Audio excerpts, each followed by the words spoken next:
Hello student, good morning and welcome to my channel pro education. तो आज है 20 अप्रैल और चलिए देख लेते हैं आज के करंट अफेयर का मोस्ट इम्पोर्टेंट क्वेश्चन। मेरा वीडियो डेली सुबह आप लोग को 5 बजे मिल जाती होगी। तो अगर आप लोग मेरा वीडियो देखते हैं तो आप लोग को करंट अफेयर के साथ साथ आप लोग का जीके स्टैटिक भी स्ट्रॉन्ग होगा, क्योंकि जो भी क्वेश्चन रहता है पूरे डिस्क्रिप्शन के साथ रहता है।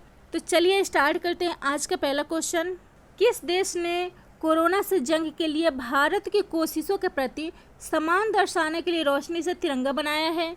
तो ऑप्शन ए है श्रीलंका ने, ऑप्शन बी है ऑस्ट्रेलिया ने, ऑप्शन सी है इंडोनेशिया ने एंड ऑप्शन डी है स्विट्जरलैंड ने। तो इसका राइट आंसर होगा ऑप्शन डी, स्विट्जरलैंड ने। स्विट्जरलैंड ने अपने सबसे ऊंचे पर्वत अल्पास के माउंट मैटरहॉर्न पे 1000 मीटर से भी बड़े आकार में रोशनी से भारत का तिरंगा बनाया है, जिसका उद्देश्य था कोरोना से लड़ रहे भारत की कोशिशों के प्रति सम्मान को दर्शाना। तो स्विट्जरलैंड यूरोप का एक देश है जिसका कैपिटल है बर्न और उसकी करेंसी है स्विस फ्रांस। अगला क्वेश्चन है, दिल्ली सरकार डोर टू डोर सर्वेक्षण के लिए कौन सा ऐप लॉन्च किया है? तो ऑप्शन ए है सहायता ऐप, ऑप्शन बी है nearby spot, option C है assessment corona and option D है एक्टिविटी कोरोना। तो इसका राइट आंसर होगा option C, assessment corona. Delhi सरकार ने कोविड-19 कंट्रीब्यूशन जोन में डोर टू डोर सर्वे के लिए असेसमेंट कोरोना नाम का ऐप लॉन्च किया है, जिसका उद्देश्य है इकट्ठा किए गए डेटा को वास्तविक समय में सर्वर पे अपलोड किया जा सके और तुरंत उसका विश्लेषण किया जा सके, जिससे नियंत्रण केंद्रों को क्षेत्र में एम्बुलेंस और अन्य चिकित्सा उपकरणों और कर्मियों की आवश्यकता पर तुरंत निर्णय लेने में मदद करेगा। अगला क्वेश्चन है, हाल ही में वर्ल्ड बैंक एंड IMF की विकास समिति की बैठक में भारत का प्रतिनिधित्व किसने किया? तो ऑप्शन ए है राजनाथ सिंह, ऑप्शन बी है doctor Harshvardhan Singh, option C है Nirmala Sitharaman and option D है नरेंद्र मोदी। तो इसका राइट आंसर होगा ऑप्शन सी। हाल ही में केंद्रीय वित्त मंत्री निर्मला सीतारमन ने वीडियो कॉन्फ्रेंसिंग के जरिए विश्व बैंक और अंतर्राष्ट्रीय मुद्रा कोष की विकास समिति की बैठक में भाग लिया है। यह बैठक अंतर्राष्ट्रीय मुद्रा कोष के प्रबंध निदेशक के वैश्विक नीतिगत एजेंडे पर आधारित थी, जिसका शीर्षक था असाधारण परिस्थितियों में असाधारण कदम। तो यहाँ बात IMF की हुई है, जिसका फुल फॉर्म होता है इंटरनेशनल मॉनेटरी फंड, जिसकी स्थापना हुई थी जुलाई 1944 ईस्वी में। इसके प्रबंध निदेशक हैं क्रिस्टलिन लेगार्ड एंड इसका हेडक्वार्टर है वाशिंगटन DC में। इसके सदस्य देशों की संख्या है 183। सेकेंड है वर्ल्ड बैंक, जिसकी स्थापना हुई थी 1945 ईस्वी में। इसका हेडक्वार्टर है वाशिंगटन DC में। इसके सदस्य देशों की संख्या है 189। CEO है क्रिस्टलिना जॉर्जीवा। अगला क्वेश्चन है, सरकार ने सुगम कृषि परिवहन के लिए कौन सा ऐप शुरू किया है? तो ऑप्शन ए है कृषि योजना, ऑप्शन बी है किसान ऐप, ऑप्शन सी है किसान रथ एंड ऑप्शन डी है कृषि के लिए। तो इसका राइट आंसर होगा ऑप्शन सी, किसान रथ। तो किसान रथ को कृषि मंत्री नरेंद्र सिंह तोमर के द्वारा लॉन्च किया गया है, जिसका उद्देश्य है इसकी मदद से देश भर में किसानों और व्यापारियों के लिए कृषि एवं बागवानी उत्पाद क्षेत्र से मंडियों तक ले जाने में सुगम बनाना। इस ऐप पर फिलहाल 5.7 लाख ट्रक उपलब्ध है, जिन्हें किसान अपने ज़रूरत के हिसाब से उबर टैक्सी की तर्ज पे बुक कर सकता है। अगला क्वेश्चन है, कौन से सुरक्षा बल ने सैनिकों को नो मूवमेंट आदेश जारी किया है? ऑप्शन ए है नौसेना, ऑप्शन बी है वायुसेना, ऑप्शन सी है थल सेना एंड ऑप्शन डी है SSB। तो इसका राइट आंसर होगा ऑप्शन सी, थल सेना ने। तो इसके नो मूवमेंट आदेश के अनुसार केवल आवश्यक सेवाओं के प्रावधान से जुड़े कर्मियों को ही इस अवधि में ट्रांसफ़र करने की अनुमति दी जाएगी। तो इसका राइट आंसर है ऑप्शन सी। इस आदेश के अनुसार आवश्यक सेवाओं के प्रावधान से जुड़े कर्मियों को ही इस अवधि में, यानी कि लॉकडाउन के अवधि में ट्रांसफ़र करने की अनुमति दी जाएगी, वरना जो जहां है वहीं पे ड्यूटी करेंगे। तो यहाँ बात आई है इंडियन आर्मी की, जिसकी स्थापना हुई थी 1 अप्रैल 1895 ईस्वी में। इसका हेडक्वार्टर है नई दिल्ली में और थल सेना के अध्यक्ष हैं जनरल मनोज मुकुंद नरवाने। अगला ऑप्शन था नेवी, अध्यक्ष है एडमिरल करमवीर सिंह, इसका हेडक्वार्टर है न्यू दिल्ली में। जबकि एयरफोर्स के अध्यक्ष है air chief marshal R K. Bhadauria and इसका हेडक्वार्टर भी न्यू दिल्ली में ही है। अगला क्वेश्चन है, हाल ही में आरबीआई ने किस बैंक का लाइसेंस रद्द कर दिया है? ऑप्शन ए है ICICI bank, HDFC bank, Mapusa urban cooperative bank and Bandhan bank. तो इसका राइट आंसर होगा option C, Mapusa urban cooperative bank, जिसके लाइसेंस को आरबीआई ने रद्द कर दिया है। इस बैंक को 16 अप्रैल 2020 से प्रभावी रूप से बैंकिंग व्यवसाय करने पर रोक लगा दी गई है। इस प्रकार अर्बन कोऑपरेटिव बैंक के बैंकिंग व्यवसाय करने पर पाबंदी लगा दी गई है, जिसमें बैंकिंग अनुमति अधिनियम 1949 की धारा 56 के तहत तत्काल प्रभाव से जमा की गई धनराशि के पुनर्भुगतान के साथ साथ धारा 5B में बताई गई जमा भी शामिल है। तो यहाँ पे बात हो रही है मापुसा अर्बन कोऑपरेटिव बैंक की, जिसकी स्थापना हुई थी 9 दिसंबर 1965 ईस्वी में और इसका मुख्यालय है मापुसा, गोवा में। सेकेंड ऑप्शन था आईसीआईसीआई बैंक, जिसकी स्थापना हुई थी 1994 ईस्वी में।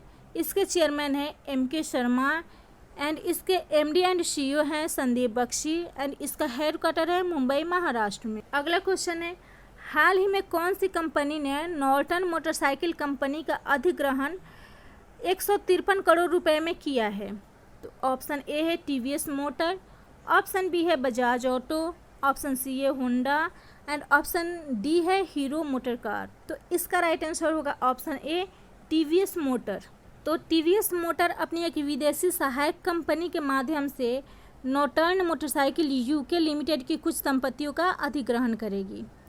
तो नॉर्टन मोटरसाइकिल अब तक के सबसे बड़े लोकप्रिय ब्रिटिश मोटरसाइकिल ब्रांडों में से एक है, जिसको TVS मोटर ने 153 करोड़ में अधिग्रहण की घोषणा की है। तो TVS मोटर्स कंपनी, जिसकी स्थापना हुई थी 1978 में, इसका हेडक्वार्टर है चेन्नई, तमिलनाडु में एंड इसका CEO है KN राधाकृष्णन। अगला क्वेश्चन है, किसने अंतर्राष्ट्रीय वेट लिफ्टिंग महासंघ के अध्यक्ष से इस्तीफा दे दिया है?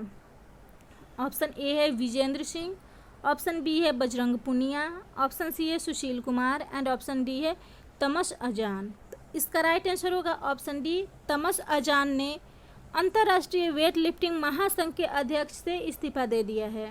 तो तमस अजान अंतर्राष्ट्रीय वेट लिफ्टिंग महासंघ के अध्यक्ष थे 2000 से 2020 तक और वे इंटरनेशनल ओलंपिक कमेटी के सदस्य भी रह चुके हैं। वे रोमानिया के रहने वाले थे। तो इंटरनेशनल वेट लिफ्टिंग फेडरेशन, जिसकी स्थापना हुई थी 1905 ईस्वी में, इसका हेडक्वार्टर है बुडापेस्ट, हंगरी में एंड इसके अध्यक्ष हैं उर्सुला पाप अंड्रिया। अगला क्वेश्चन है, हाल ही में स्माइल परियोजना किस राज्य में शुरू की गई है? ऑप्शन ए है उत्तर प्रदेश में, ऑप्शन बी है मध्य प्रदेश में, ऑप्शन सी है राजस्थान में एंड ऑप्शन डी है दिल्ली में। तो इसका राइट आंसर होगा ऑप्शन सी, यह परियोजना राजस्थान में शुरू की गई है। तो स्माइल, जिसका फुल फॉर्म है social media interface for learning engagement. Smile एक ई-लर्निंग योजना है जो राजस्थान द्वारा शुरू की गई है, जिसका उद्देश्य शिक्षकों द्वारा व्हाट्सएप ग्रुप बनाकर कक्षा 1 से 12 तक के बच्चों को पढ़ाना। यह योजना राज्य के शिक्षा विभाग द्वारा शुरू की गई है, जहां बच्चों को व्हाट्सएप ग्रुप के माध्यम से शिक्षा दी जाएगी। इसका पूरा नाम है ई लर्निंग स्माइल परियोजना। तो राजस्थान के शिक्षा मंत्री हैं गोविंद सिंह डोटासरा और वहाँ के CM हैं अशोक गहलोत। अगला क्वेश्चन है, कोरोना वायरस से लड़ने के लिए किस संगठन ने स्वचालित सैनिटाइजर और पराबैंगनी उपकरण लॉन्च किए हैं?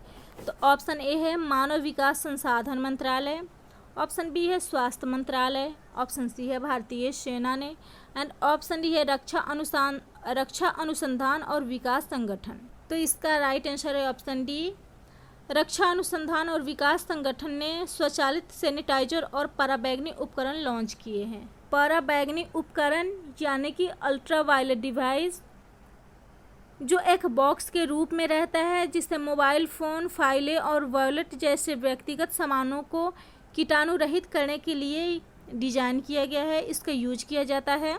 तो अल्ट्रावायलेट डिवाइस का यूज घर तथा ऑफिस के सामानों को भी कीटाणु रहित करने के लिए किया जाता है। दूसरा था स्वचालित सैनिटाइजर यानी कि ऑटोमेटिक मिस्ट बेस्ड सैनिटाइजर। यह बिल्डिंग और ऑफिस के मेन गेट यानी कि प्रवेश द्वार को सैनिटाइज करने के लिए यूज किया जाता है, जो अल्कोहल आधारित हैंड सैनिटाइजर का छिड़काव करता है।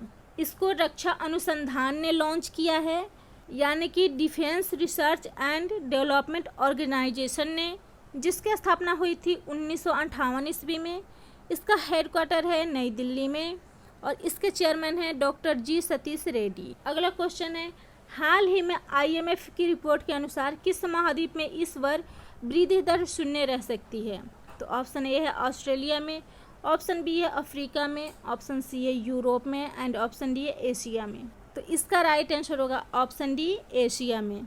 IMF की रिपोर्ट के अनुसार इस बार एशिया महाद्वीप में वृद्धि दर शून्य रह सकती है। तो एशिया महाद्वीप जो विश्व का सबसे बड़ा महाद्वीप है, जिसकी सीमा यूरोप महाद्वीप से लगी है, इसलिए इसे यूरेशिया भी कहा जाता है।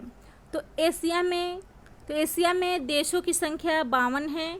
तो इस रिपोर्ट को IMF ने जारी किया है, जिसका पूरा नाम है इंटरनेशनल मॉनेटरी फंड, जिसका हेडक्वार्टर है वाशिंगटन DC में। इसके सदस्य देशों की संख्या है 189 एंड इसके मैनेजिंग डायरेक्टर हैं क्रिस्टलिना जॉर्जीवा। अगला क्वेश्चन है, हाल ही में किसको WWF India environment education programme का राजदूत नामित किया गया है? तो ऑप्शन ए है MS धोनी को, ऑप्शन बी है विश्वनाथन आनंद को, ऑप्शन सी है मैरी कॉम को एंड ऑप्शन डी है लिएंडर पेस को। तो इसका राइट आंसर होगा option B, WWF India environment education राजदूत विश्वनाथन आनंद को घोषित किया गया है। तो WWF यानी कि वर्ल्ड वाइड फंड, जिसके नए राजदूत जो विश्वनाथन आनंद है, 5 बार के विश्व शतरंज चैंपियन रह चुके हैं, उनको घोषित किया गया है। तो WWF भारत का पर्यावरण शिक्षा कार्यक्रम 1976 ईस्वी में NCI यानी कि नेचर क्लब ऑफ इंडिया के पहल के साथ शुरू किया गया था। तो वर्ल्ड वाइड फंड का हेडक्वार्टर है स्विट्जरलैंड में और इसका टैग लाइन है for a living planet and इसका मोटो है building A future in which people and nature thrive. तो मेरा वीडियो आप लोग को अच्छा लगा हो तो प्लीज़ लाइक कर दीजिएगा, शेयर कर दीजिएगा एंड सब्सक्राइब कर लीजिएगा।